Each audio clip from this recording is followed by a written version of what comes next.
The Toyota BZ7. Toyota has unveiled yet another electric car. It's very, very big for a sedan. It's 5.1 meters long. This is one of the biggest Toyota sedans they've ever made in their history. It's called the BZ7 and it uses Xiaomi's smart ecosystem, which is an enormous, enormous upgrade over Toyota's own operating system. I mean, honestly, if you were to get one of these cars, the difference in utilizing the car, the software, the app would be night and day. It honestly would be like comparing iPhone 3 to iPhone 17. And I'm not exaggerating. I'm really not exaggerating. Yeah. If you're wanting to buy an electric Toyota sedan, if this model comes, then it's going to be pretty good. YouTube's new algorithm means that you're often not getting all of our videos in your feed. There's 7,500. I'm pretty sure you're probably not seeing a lot of them. In the description, there is a link to our newsletter. Click on that and you can get an update every day of all the latest news in the electric car industry. Hello, my friends. Welcome to the channel. I'm Sam Evans. You're watching the Electric Viking. Great to have you with us. On the 10th of September, Toyota, along with their joint venture partner, GAC, to be honest, GAC really makes the cars in China for Toyota, they released images of the BZ7. It's big, 5.1 meters long. It uses a Harmony operating system from Xiaomi and also, I believe, an electric drive system from Xiaomi. So double win there. You're not getting stuck with any Toyota stuff. It's actually state of the art. And I'm not joking. It is also expected to be the first vehicle to be integrated into Xiaomi's smart ecosystem. So that's a huge thing in China. And I've been saying to people in China when I've been there, I'm like, why are so many people buying Xiaomi cars? It's this new car. You're paying a lot of money for a real unknown. Why are they so incredibly popular? I mean, I personally think they're great, but I wouldn't buy one if I was living in China. I think there's just other options that I prefer.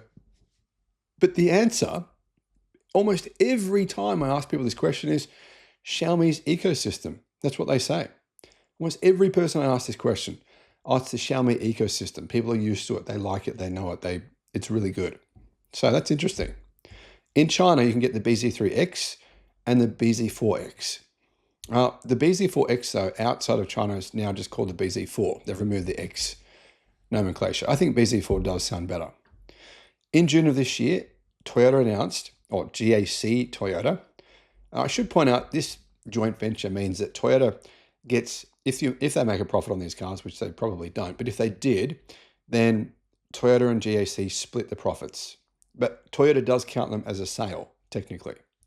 So, I mean, for example, if Toyota did this everywhere around the world and Toyota sold 10 million cars, technically they'd only make profits from 5 million cars. So it's worth keeping that in mind when you look at Toyota's sales figures. See how many of those sales came from a joint venture partnership, because otherwise it's a little, I mean, it's like counting something. It's like having half an apple and saying I've got a whole apple, basically. Anyway, really good decision, I think, from Toyota and GAC to partner with Huawei, Momenta, and Xiaomi. Really smart decision. And this, in my opinion, is the smartest thing Toyota have done in the last 50 years. Partnering with Huawei, Momenta, and Xiaomi, I mean, absolutely brilliant. BYD has done the same thing, partnering with Momenta, and that is the smartest thing as well I think BYD have done in the last year. Why on earth are these car companies trying to make their own software, make their own ADAS, and they're really struggling with it? It's not just them struggling. Legacy automakers, everyone's struggling. Why are they doing it themselves when they can partner with someone? I mean, Momenta does full self-driving in China. They are like basically Waymo in China. Why would you not want them to just do it for you? Save yourself some money. So, smart move there. The BZ7 will be the first vehicle to integrate into Xiaomi's Human X Car X Home smart ecosystem that connects personal devices, smart home products, and cars. Users will be able to perform actions such as remotely control the air conditioner at home from the cockpit control screen. That's kind of interesting. I don't know if it's a big benefit or not to be able to control your air conditioner from your car screen. I think you can do it from your mobile phone. But anyway, that's interesting. In the front, You can see it's got sort of a C-shaped headlight design. I don't think this is a particularly great looking car. It sort of looks very anonymous to me, um, but it's not ugly. Some of Toyota's cars, in my opinion, over the last 10 years have been incredibly ugly. And I just think, especially the interiors, wow, the interiors looks like cheap as cheap plastic. The kind of plastic that would still be around in 6 million years, but it just doesn't look good at all. And this to me, it doesn't look ugly. It looks totally fine. It's the kind of car I think a lot of people would be totally happy with. Anyway, it's got actually a LiDAR installed on the roof, which will support Momenta's advanced driving assistance solution. So very, like I said, smart from Toyota, use Momenta's driving assistance, and then customers are not going to be complaining. They're going to say, oh, it actually works pretty well. The BZ7 is clearly a fastback. So it's going to get probably a really good boot size. It's got semi-hidden door handles, frameless doors. It actually reminds me of the Xpeng P7 Plus. So yeah, I think it's actually going to be a fairly practical car for a sedan. Sedans usually I think they're impractical, but this to me looks like it's got a pretty good boot space and a usable boot space. It's 5,130 millimeters long. So I'm just trying to think of what to compare that to. I mean, it's bigger than a Tesla Model S, put it that way. Wheelbase is 3,020 millimeters. It's also quite wide, 1,965 millimeters wide, and it's quite heavy, but not too heavy, I guess, 2,275 kilograms. So that's what, about 4,700 pounds. Power comes from an electric motor supplied by Huawei with a maximum power of 207 kilowatt or 278 horsepower. Top speed is 180 kilometers an hour. It comes with a lithium iron phosphate battery from CALB. We don't know where the range is or the battery size is yet. Now, I don't know about you, but I'm personally starting to think to myself, is any part of this car actually Toyota? And I don't think any of it is. I mean, let's be honest, it's made in a GAC factory. It uses batteries from CALB.